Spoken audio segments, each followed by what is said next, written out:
Anandan tuğan yemek günahın çayılacak. Bundan artık konaklık kim etken kim etecek. Cennetteki ni'matka dağını zayetecek. Mevla'ya salli ve sellim daiman abadan ala habibike hayril halqi kullihim.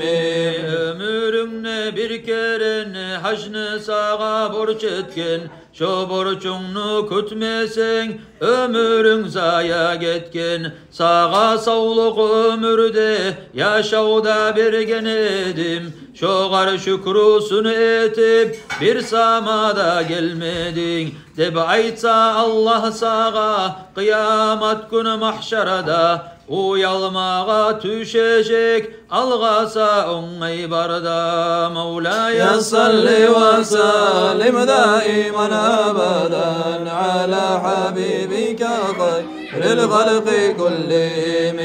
Makka'a yetişmeye oңай barda algasa, onna yetişme bulmaz dünya işini koymasa. Allah öyü Ka'bağa tavafın et yetişip, Arafa avlağına dualar et girişip. Özünü töben tutup menden yaman yoktur dep, yalvarıp dileyle günahlarımı köptür dep. Mevla'ya salli ve sellim daiman abadan ala habibike hayril halqi kullihim.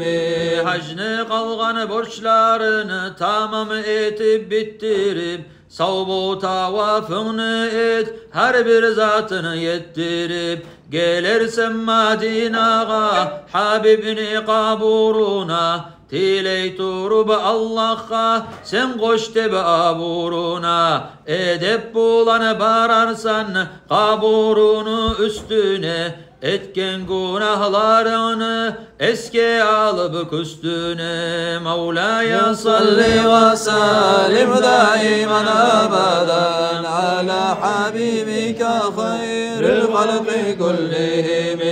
Allah'ımdan dilersen Habibin hürmet uçun, köp günahlı kulunman geçip koy Allah bugün. Son verersen salamın Abu Bakar Umar'a, Baki kaburlardağı 10 binler ashablağa. Hacına kabul bolup çayılıp günahlardan, nasip bolsun kaymağa